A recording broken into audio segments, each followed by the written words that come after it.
English storytelling. Crafting engaging narratives. Introduction.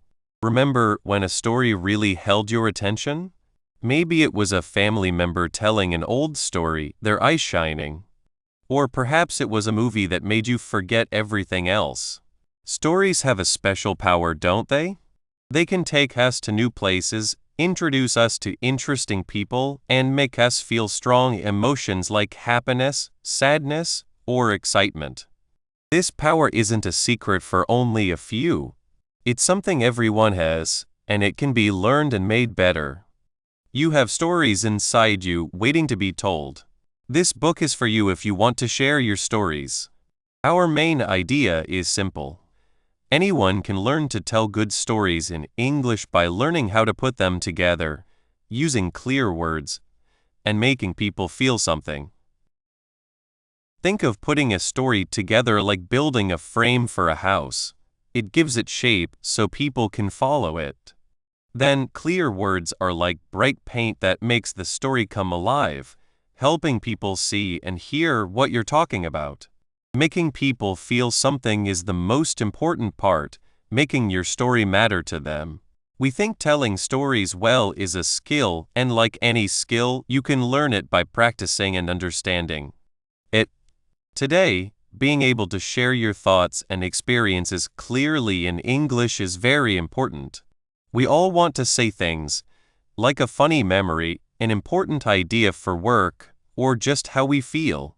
But sometimes, our stories don't come across as well as we want.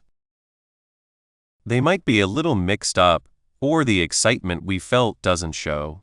This is where good English storytelling comes in. It's not just about speaking English. It's about using English to truly connect with others. When you tell a story well, people listen, they understand, and they remember. This skill can help you make better friends, share what you know with confidence, and even do better in your job. It's a chance to be heard and understood in a new way. So, what will we do together? We will start by learning how to build a strong frame for your stories, so they flow well and keep people interested from start to finish. Then, we will learn how to choose words that create clear pictures in people's minds, making your story feel real. We will also focus on the heart of stories, making people feel things so your story stays with them. You will find helpful tips and practice ideas to help you get better. Becoming a better storyteller is an exciting journey, and we will help you along the way. The most important thing is that you are willing to try, to experiment, and to share. You have a voice and you have stories to tell. Let's discover their power together and enjoy making great stories in English. Are you ready to start? 1. Telling stories in English. We all have stories inside us. Think about your day.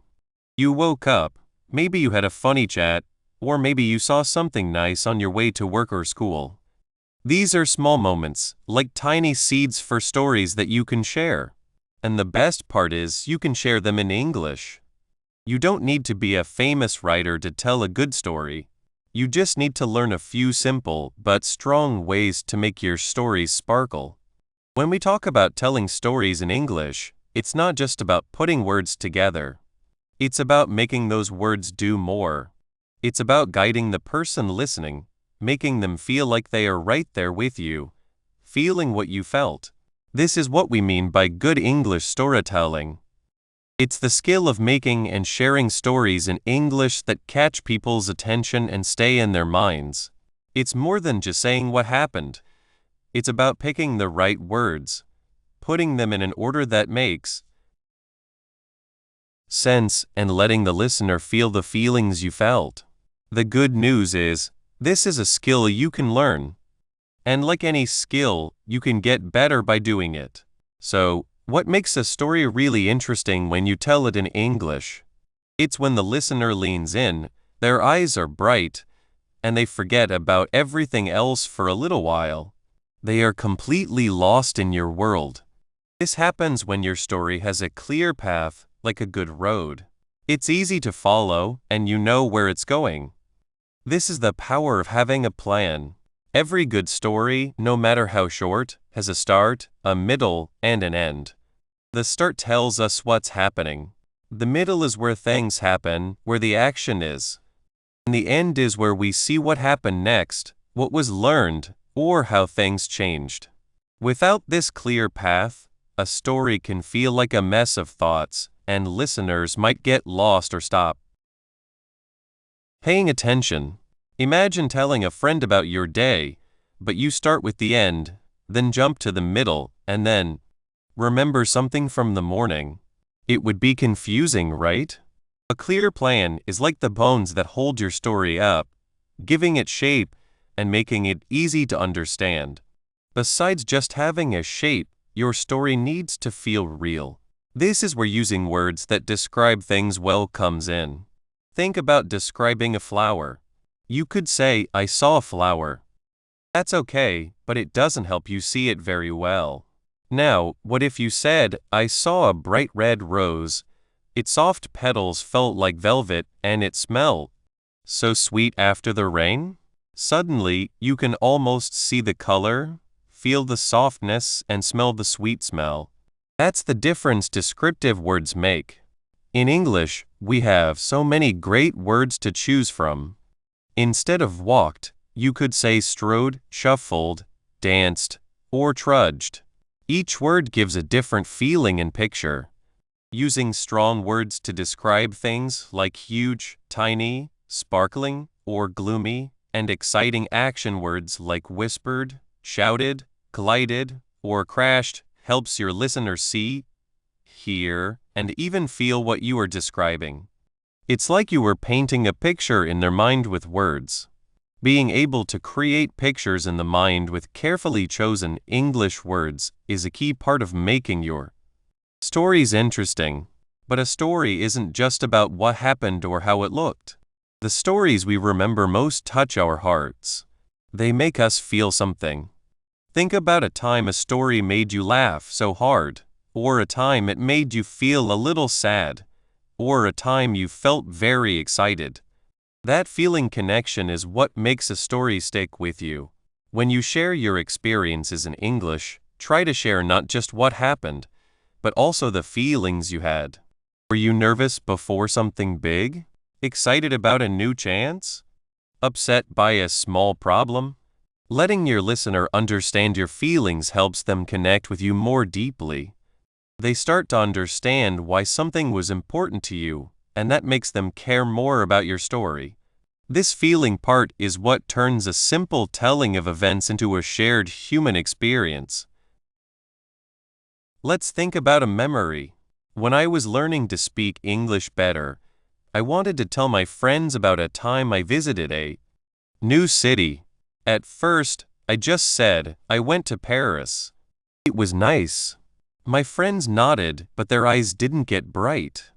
They didn't really feel like they were there with me. So, I tried again. I remembered how the Eiffel Tower looked at night. I thought about the sounds of the busy streets and the taste of fresh bread from a bakery. I remembered feeling a little lost, but also very excited. The second time, I said, "One summer, I took a trip to Paris."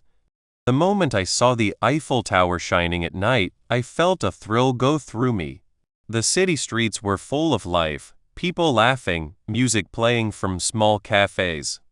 I remember walking into a tiny bakery and smelling the warm, sweet smell of croissants. Even though I didn't know the language perfectly, and sometimes I felt a little unsure of where I was going, the feeling of adventure was amazing. It was like stepping into a dream. Do you see the difference? The second telling wasn't just a list of facts. It used words like shining, full of life, tiny bakery, warm, sweet smell, and thrill go through me. It talked about feelings, unsure, adventure, and dream. This is how we start to build good English storytelling. It's about taking those simple moments and adding the details that make them vivid and the feelings that make them real.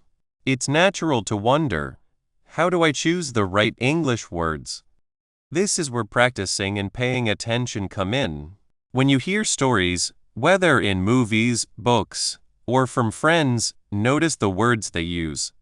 How do they describe things? What makes their stories interesting? You can even try writing down words that create strong pictures or feelings. Don't worry about being perfect. The goal is to get your message across and connect with your listener.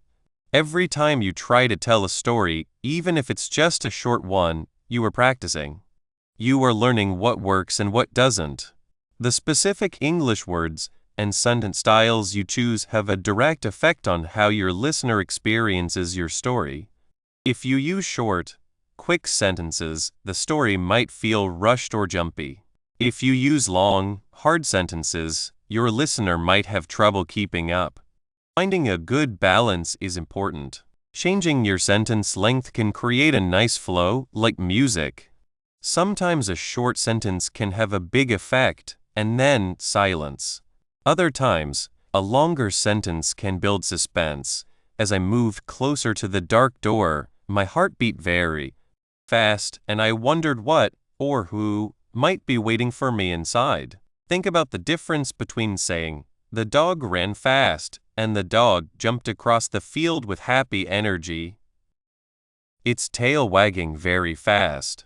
The second sentence uses stronger action words jumped and more descriptive phrases with happy energy, very fast to create a much clearer and more emotional picture. It shows the energy and happiness of the dog, not just that it was moving quickly. Paying attention to the small differences in English words and how sentences are put together is what makes a simple telling into an interesting story. It's about showing, not just telling. This journey of learning to tell stories well in English is exciting because it opens up so many chances to connect. When you can share your stories, you can share a part of yourself. You can make new friends, understand different cultures better, and even learn more about yourself. It's about building bridges with words. Now that we understand the basic parts of interesting English storytelling, the plan, descriptive words, and feeling connection, we are ready to look at each of these parts more closely. In the next sections, we will break down the skill of building a strong story plan, learning how to arrange your story's events for the biggest effect. 2. Making stories interesting. Sometimes, we have a story to tell, but it feels a bit plain, like a simple piece of bread. We say what happened, but the person listening just nods and then forgets it quickly. That's not what we want, is it? We want our stories to be like a yummy meal, something that makes people lean in, their eyes wide, and that stays with them long after we've finished speaking. We want to make our stories interesting. Think about it. Why do some stories grab us and never let go, while others drift away like smoke? It's not just about what happened. It's about how we tell it. It's about the magic we make with our words, the little surprises we put in, and the way we make our listeners feel. This is where good English storytelling truly works. It's the skill of not just sharing facts, but of making an experience. It's about making sure people don't just hear your story, but they feel it and remember it. Let's start with the idea that a story is more than just a list of things that happened. Imagine a friend telling you, "Yesterday, I went to the park. I saw a dog. Then I ate an ice cream." It's true, but it's not very exciting, is it? Now imagine they said, "Yesterday, I went to the park. The sun was so warm, I could almost feel its golden rays on my skin. Suddenly, a tiny, fluffy puppy, all wiggles and happy barks, chased a bright red ball right towards me. And after all that excitement, I treated myself to the most delicious, creamy strawberry ice cream. It was perfect." See the difference? The second story uses more words, yes, but more importantly, it uses words that create pictures and feelings. It's the how that makes it interesting, not just the what. This brings us to our first secret, making people wonder what's next, or building suspense. Even if your story has a simple ending, you can make the journey to that ending exciting. How do we do this? One way is by pacing. This means controlling how quickly or slowly you share information. You can slow down the moment before something important happens, making the listener wonder, what's going to happen next? Think about a movie scene that makes you nervous. The music gets quiet, the people move slowly, and you're holding your breath. You can do that with your words. Instead of rushing through a moment, describe the small details. For example, if you're telling a story about finding something lost, you don't just say, "I found my keys." You could say, "I searched everywhere, under the sofa cushions, in my jacket pockets, even in the fridge. My heart was sinking. Then, as I was about to give up, I looked down at the kitchen counter, and there they were, glinting, under the light right where I'd left them all along." The slowing down, the mention of searching everywhere, the feeling of your heart sinking, all these build up the moment before you find the keys. Another way to create anticipation is by not telling everything at once. You don't have to share all the details right away. You can hint that something important is coming without revealing what it is. This is like leaving a little mystery for your listener. For instance, if you're telling a story about a surprise party, you don't need to say, "It was a surprise party for my friend Sarah." You could say, "I was planning a big event for someone very special, and I had to keep it a secret from them for weeks. The day finally arrived, and I was so nervous they might find out." This makes the listener wonder, who is it for? What is the event? Then there's foreshadowing. This is like leaving a tiny clue early in the story that hints at something that will happen later. It doesn't give away the whole surprise, but it makes the listener feel smart when the event finally occurs. If your story involves a funny accident, you could say at the beginning, "I was feeling a bit clumsy that day, like I was walking on banana peels," and then later, when you trip, the listener will remember that early comment and it will add to the humor. These ways of telling, pacing, not telling everything at once, and foreshadowing, are like little hooks that pull your listener deeper into your story. They make the listener lean in, eager to find out what happens next, rather than just waiting for you to finish. This active listening is a core part of good English storytelling, turning someone who is just hearing into someone who is part of the story. Now, let's talk about making your story feel real, like your listener can almost touch it. This is where sensory details and vivid imagery come in. Our minds experience the world through our senses: sight, sound, smell, taste, and touch. When we use words that appeal to these senses, we paint pictures in the listener's mind. We don't just tell them what happened, we help them experience it. Instead of saying, "The room was messy," try describing it. What did it look like? Books were piled high on every surface, some with their pages bent. Clothes were scattered on the floor, a colorful mess. A half-eaten apple sat on the desk, looking a little sad. Now, your listener can see that messy room. What did it sound like?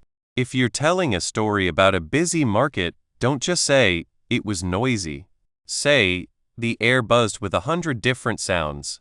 Vendors shouting their prices, the clatter of coins, children laughing, and the distant melody of a street musician." What did it smell like? Perhaps you're telling a story about visiting your grandmother's house. The moment I walked in, the sweet, comforting smell of baking cookies filled the air, mixed with the faint scent of lavender from her garden. What did it taste like?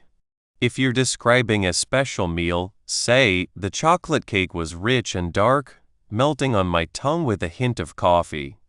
And what did it feel like? The rough bark of the old oak tree scraped against my hand as I climbed it, or the cool, smooth water of the lake felt like a welcome relief from the summer heat. When you use these kinds of details, your story stops being just words or sounds. It becomes a world that your listener can step into. They can see the messy room, hear the market sounds, smell the cookies, taste the cake, and feel the water. This deep connection is crucial for good English storytelling.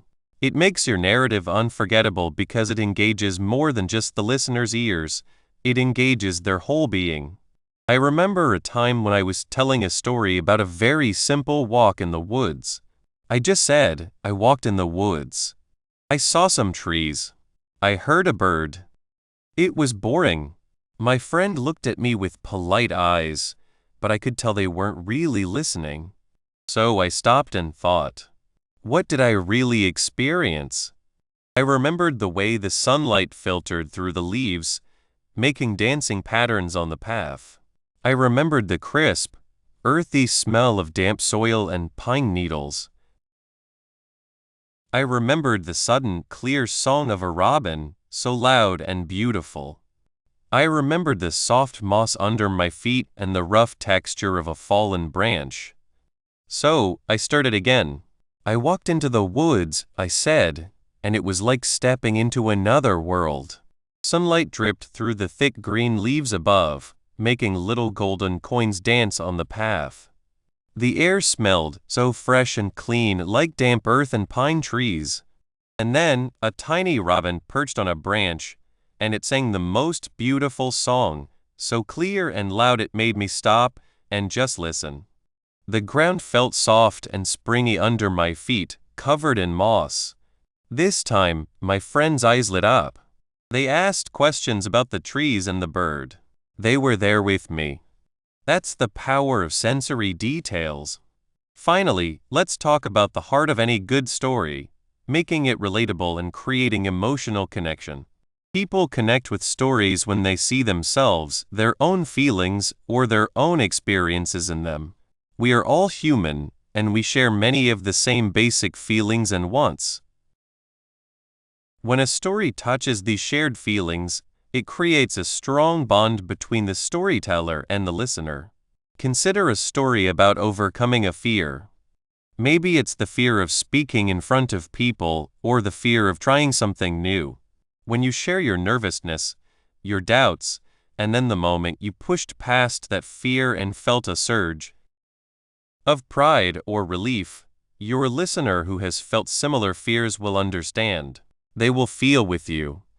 They might even feel a little braver themselves. This is what good English storytelling aims for, to create a bridge of understanding and feeling. It's about showing, not just telling, what a character or yourself felt. Instead of saying, I was happy, you can describe the feeling.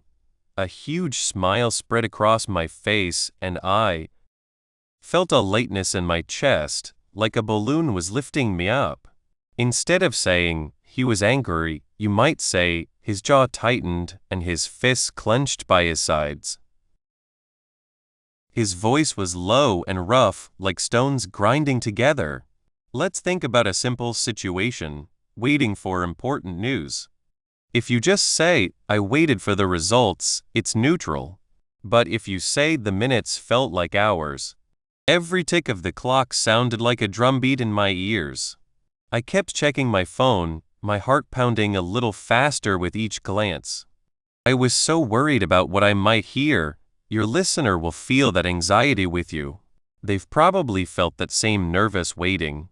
This shared emotion creates a connection. The key here is being real. You don't have to make up big, dramatic feelings. Often, the most relatable stories come from everyday experiences and common feelings. The joy of a simple kindness, the sadness of a small problem, the excitement of a new idea, the comfort of friendship, these are things everyone feels. When you share these experiences and the feelings that came with them, you invite your listener to share in them too. So, how can we answer those important questions about making our stories interesting? First, how can I deliberately make people wonder what's next in my story, even if the outcome is known or simple? You can do this by playing with how fast you tell things. Slow down the moments that matter. Describe the place, the feeling, the character's thoughts and feelings just before a key event. Don't rush to the end. You can also hint at things to come without giving them away. Imagine you're guiding someone through a maze. You show them the path, but you don't tell them what's around the very next corner until they get there. Use pauses. A silence at the right time can be more powerful than many words, making the listener wonder what you're going to say next. Second, what specific sensory details could I add to a moment in my story to make it more immersive and memorable for the listener? Think about all 5 senses. What did you see? Was the color bright or dull? Were there sharp edges or soft curves? What did you hear? Was it a loud noise or a soft whisper? Was it a familiar sound or something strange? What did you smell? Was it sweet or unpleasant? Was it a strong smell or a faint one? What did you taste? Was it bitter or sweet? Was it a complex flavor or a simple one? What did you feel? Was the texture rough or smooth? Was the temperature hot or cold? Was it a gentle touch or a strong force? Pick 1 or 2 senses that are most important for that moment and describe them with clear, simple words. For example, instead of "the flower was pretty," you could say, "the petals of the flower were a soft, velvety red, and they smelled wonderfully sweet like honey on a warm day." By mastering these ways of telling, making people wonder, painting vivid pictures with our words, and touching on universal emotions, we change a simple account into an unforgettable journey for our listeners. 3. Story structure and organization. Have you ever heard a story that felt like a messy ball of string? It's hard to follow, and you don't know what it's about at the end. That's not fun, is it? This happens when a story doesn't have a clear path. It's like walking in a dark room without a light. You bump into things and get lost. Story structure is like a flashlight and a clear path for your listener. It helps them see where they are going and makes the story more fun and important. When I was new to telling stories, I told my friends about a fun trip. I had many good moments: a funny bus ride, a good meal, meeting someone new. But when I told them, I just jumped from one memory to another. And then we saw a strange bird. I'd say, then, oh, and the hotel had a funny rug.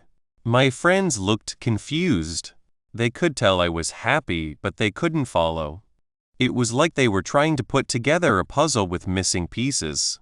I later saw that I was so focused on the small parts of my story that I forgot to connect them. I didn't build a bridge between the moments, and my listeners couldn't see the whole picture. I only understood why my story didn't work when I learned about story structure. Structure takes those small moments and makes them into a picture that makes sense and feels whole. It's the bones that hold the story up, giving it shape and strength. This is where good English storytelling really shines. It's not just about knowing English words, but using them to build a path for your listeners. And that path needs a map. A well-organized story guides your listener. Like a clear path helps you walk through a forest. It makes the story easy to follow, so your listener can enjoy the adventure instead of trying to figure out where they are. When a story is organized, the important parts stand out. The exciting parts feel more exciting, the sad parts feel more sad, and the ending feels like a good stop. Without structure, a story can seem like random thoughts, leaving your listeners a bit lost and your message unclear. A good way to think about organizing your story is by looking at a common shape called the story arc. You might have heard of it, maybe as the 3-act structure. It shows how a story grows and changes, like a plant from a small seed to a full flower. It's a plan that has been used for many years because it works. It helps us understand things and make stories feel whole and good. Let's look at the main parts of this common story arc.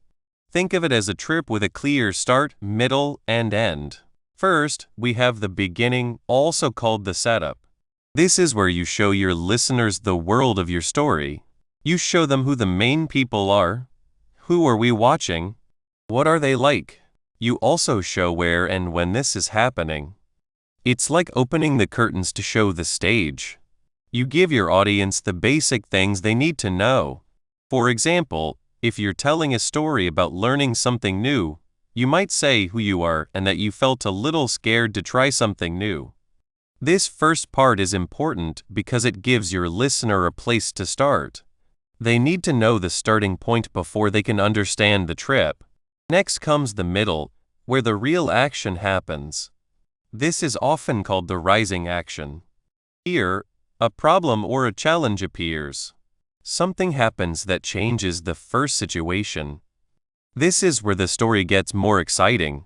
The people in the story might face problems, make mistakes, or have to make hard choices.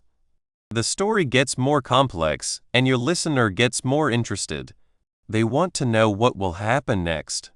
They start to feel what the characters are going through. This is the part where the story really grabs your audience. For example, in our story about learning something new, the challenge might be a hard lesson, a moment of doubt, or a problem that makes you want to stop. The rising action is about making things more important and making the listener lean in, wanting to see how the characters will fix these problems. Then we reach the climax. This is the most exciting part of the story. It's the highest point of feeling, the turning point. It's the moment where the main problem is faced. It's the big fight, the important choice, the most dramatic moment. After the climax, things start to calm down. This is the end, which includes the falling action and the ending. In the falling action, you show what happened right after the climax. The excitement starts to fade and loose ends start to be tied up. Finally, in the ending, you show the new way things are. What has changed because of what happened in the story? What have the characters learned? This is where your listener feels like it's all finished. They feel like the trip has ended and everything has come together. In our example, the climax might be doing the new skill well for the first time or passing a hard test. The falling action could be the feeling of being relieved and happy, and the ending might be realizing how much your confidence has grown and how much you like the skill now.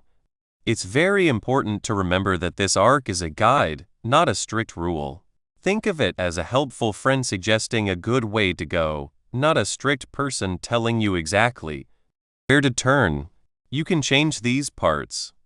You can make the beginning longer or shorter, add more exciting things in the middle, or have a surprising end. The goal is to create a trip that feels natural and interesting for your listener. The story arc is a strong tool for good English storytelling because it helps you shape how your listener feels. It helps you build weighting, create feelings, and have a good end. While the story arc is a popular and good way to organize stories, it's not the only way. Sometimes, the simplest way is best, and that's telling your story in order of time. This means just telling events exactly as they happened, one after another. It's like following a straight line. This is very easy for listeners to follow because it's how we naturally experience time. Think about telling someone about your day. You'd usually start with breakfast, then talk about what you did in the morning, then the afternoon, and so on. Order of time is great for stories where the order of events is important, or when you want to show a clear change or growth. However, sometimes you might want to add more feeling or suspense. That's where flashbacks and flash-forwards can be helpful. A flashback takes you back to an earlier time in the story. You might be telling something, and then you stop to explain something that happened before, which helps the listener understand what's happening now. A flash-forward, on the other hand, jumps ahead to something that will happen in the future.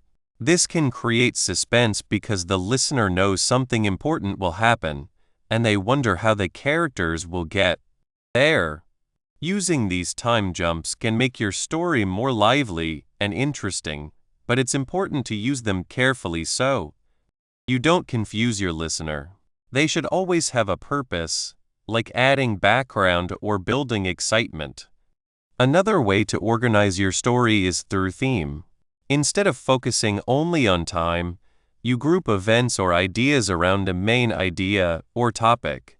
For example, if you were telling a story about a friendship, you might organize it around different parts of that friendship: moments of being loyal, moments of disagreeing, moments of shared happiness. Each part of the story would look at a different part of the theme. This can lead to very deep and smart storytelling, but it needs a clear understanding of your main message. The best structure for your story really depends on what you want to do. What kind of feeling do you want to create? What message do you want to send? Are you telling an exciting adventure, a touching personal experience, or a lesson that makes you think? The structure is your tool to help you do that. It's about choosing the right path for your story and your listeners. Now let's talk about pacing. Pacing is like the beat of your story. It's how fast or slow you move through the events. A good story doesn't always move at the same speed. Sometimes you want to speed things up to create excitement, and sometimes you need to slow down to let a moment sink in. This change in pacing is what keeps your listener interested. Think about it this way. If you were running a race, you wouldn't run as fast as you can the whole time. You'd have quick bursts of speed and then maybe a steady pace. In the same way, in storytelling, you can speed up during action parts or when something surprising happens. This makes the story feel full of energy and excitement. On the other hand, you might want to slow down when a character is feeling a strong emotion, like sadness or happiness, or when you want to describe a beautiful scene in detail. Slowing down lets the listener really feel those emotions or see the picture in their mind. The structure you choose directly affects your pacing. A story with a clear structure and a build-up to a climax naturally creates a feeling of moving forward, which can speed up the pacing. Flashbacks might slow down the immediate story, but add depth that makes the whole experience richer. Choosing the right structure and then controlling the pacing within that structure is a key part of good English storytelling. It's about guiding your listeners' feelings, making them feel the ups and downs with the characters.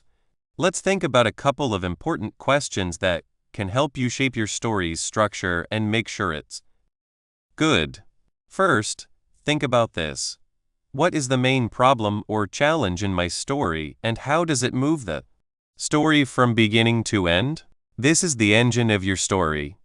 Every good story has a main challenge or question that needs an answer. It could be an outside problem, like trying to climb a mountain, or an inside problem, like learning to get over a fear. Finding this main problem is the first step to building a structure. Once you know what your characters are facing, you can start to plan how they will deal with it, how things will get harder, and how they will finally find a solution. This problem is what makes your listener wonder, what happens next?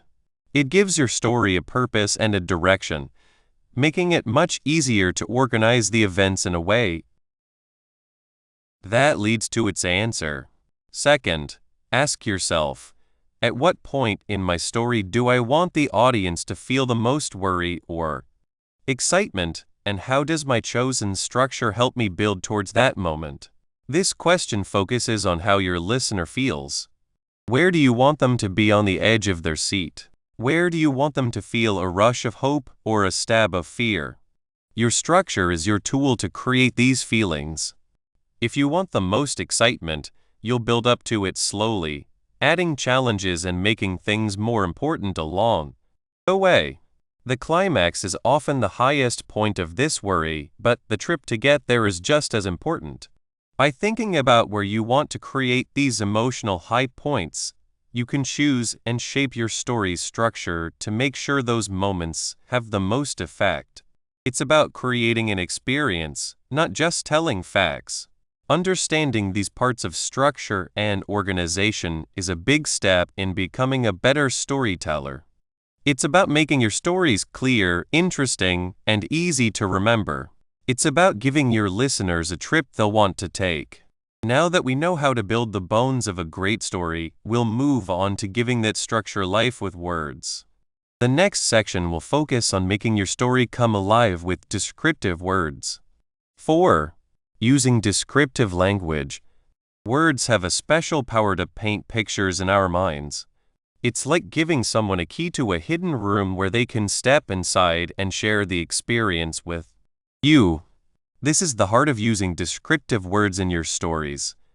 It's not just about saying what happened, but about making your listener feel as if they were there. Think about a story you heard that you still remember. It was probably not just the events, but how the speaker brought them to life. Maybe they told you how the sun felt on their skin, the smell of rain on hot roads, or the sound of a far-off train. These small details are like threads that weave a story into our memories. This is where showing, not just telling, becomes your best helper. When we just tell, we give facts. We say, the room was messy. Your listener nods, understanding messy. But what does that look like? What does it feel like? Now let's try showing. Imagine this.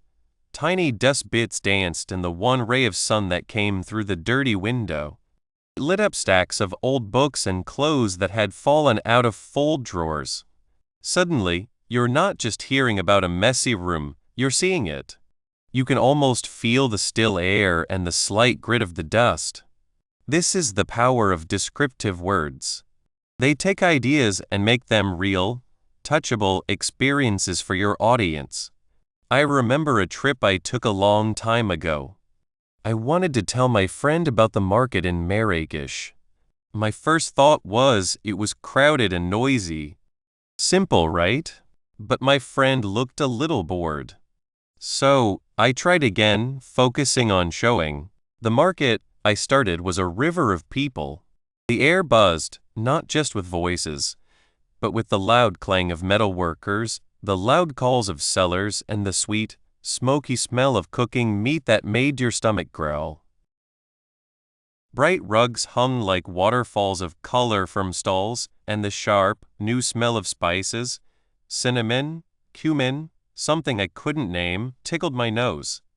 I had to move through so many people, their shoulders touching mine, the rough cloth of a robe here, the smooth silk of a scarf there, and the sun it beat down, hot and bright, making the colors even stronger.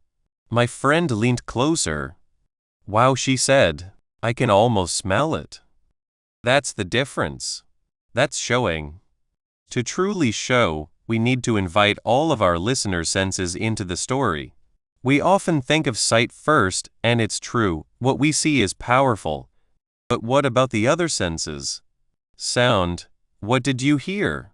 Was it the soft sound of quiet talking, the loud noise of a crowd, the sharp sound of thunder, or the soft rustle of leaves?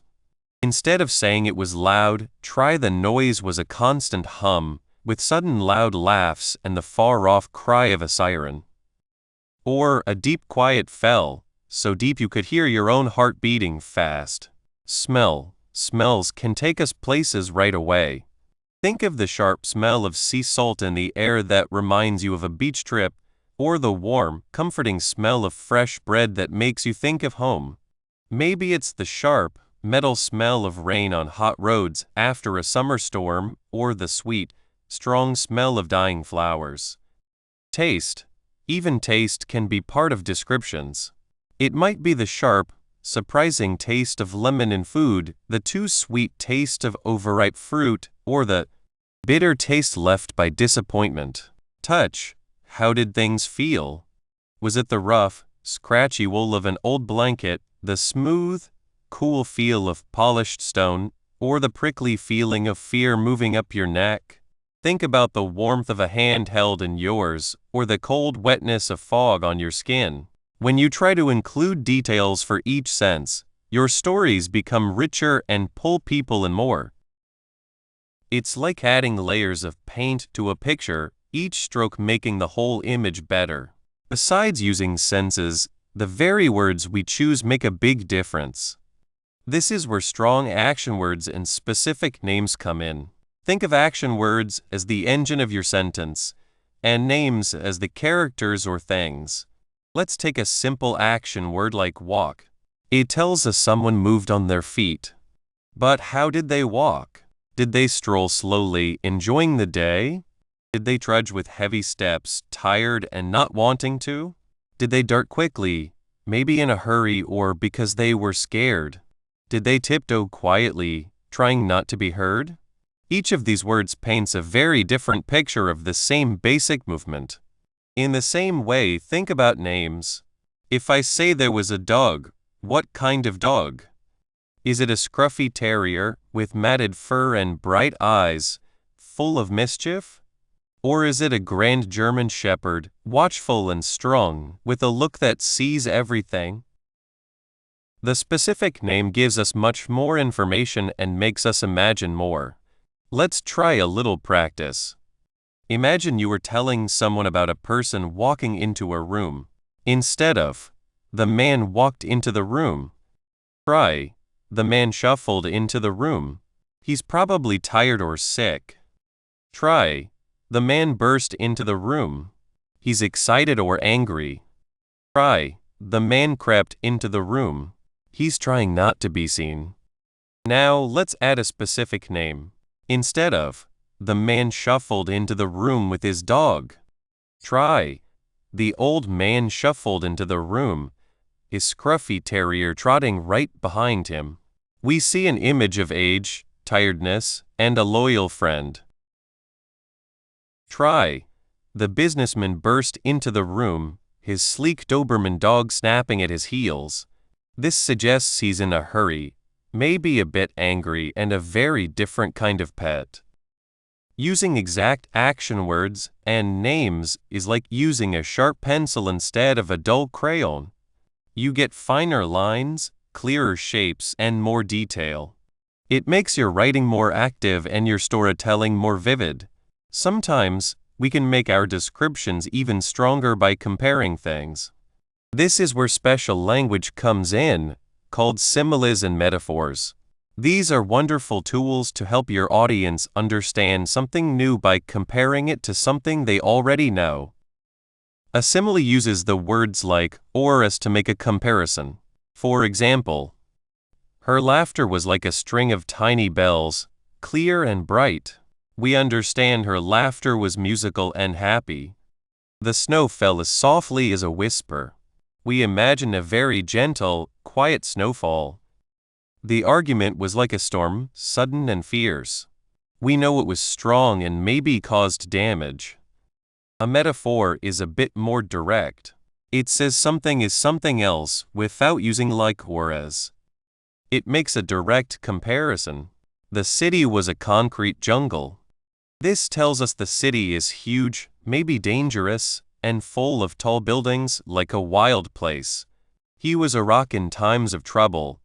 This means he was strong, steady, and could be counted on. Her smile was sunshine on a cloudy day. Her smile brought warmth and happiness.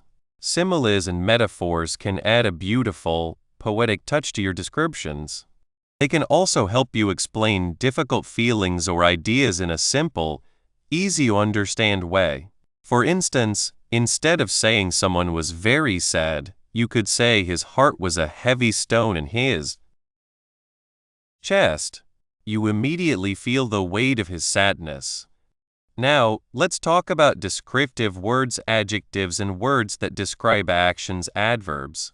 Adjectives describe names, e.g., a red apple, a tall building. Adverbs describe action words, other descriptive words, or other adverb words, e.g., she ran quickly, it was very cold, he spoke quite softly. They are very useful for making descriptions better. A descriptive word can change a simple car into a sleek, black sports car. An adverb word can change he spoke into he spoke nervously. However, it's easy to use too many. If every name has a descriptive word and every action word has an adverb word, your writing can start to feel crowded and confusing. It's like wearing too much jewelry. It takes attention away from the main outfit. The important thing is to use descriptive words and adverb words carefully. Choose them for the biggest effect. Ask yourself, is this word adding something truly important? Is it making the picture clearer or stronger?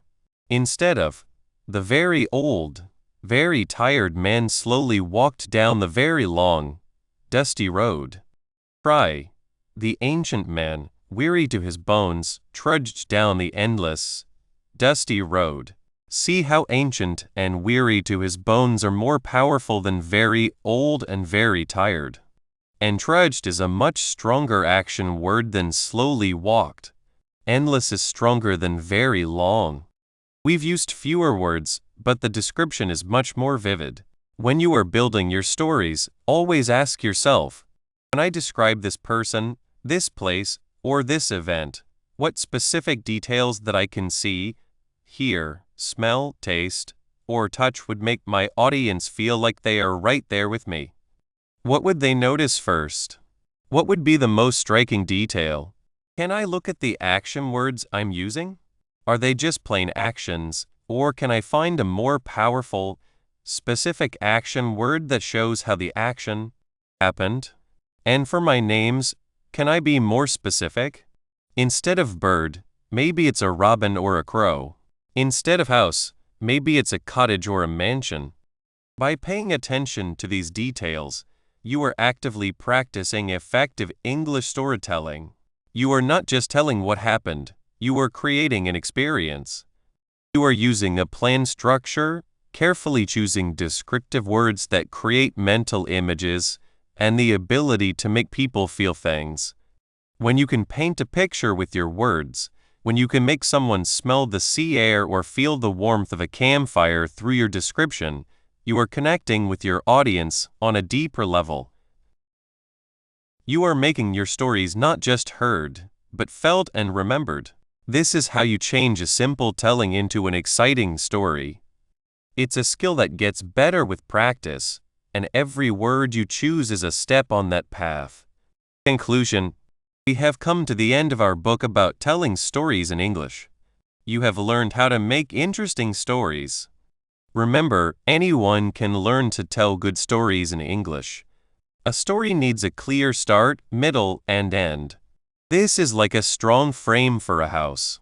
We learn to use words that help people see, hear, and feel things. This makes characters and places feel real. Most importantly, we learned how to make people care about your story. You want them to feel something, laugh, or connect with what you were telling. These are the main parts of telling stories well in English. Learning is just the first step. The best way to get good at telling stories is to practice. Telling good stories is not a special gift. It is a skill you can get better at with practice. Start by telling small stories every day. Talk about something that happened to you today. Share a funny memory or something you noticed. Watch and listen to stories around you. See them in talks, books, movies, and even ads. Ask yourself why they are good. Look for chances to tell stories. You can tell them at family parties, with friends, in groups where you learn languages, or even start a blog. Do not be afraid to tell your stories and to listen to helpful advice. This helps you get better. Try different ways of telling stories. Find what works for you and the people listening. When you tell these small stories, think about your start, middle, and end. Does your story make sense from beginning to end? When you talk about your day, use details that make it more interesting. Think about how you want people to feel.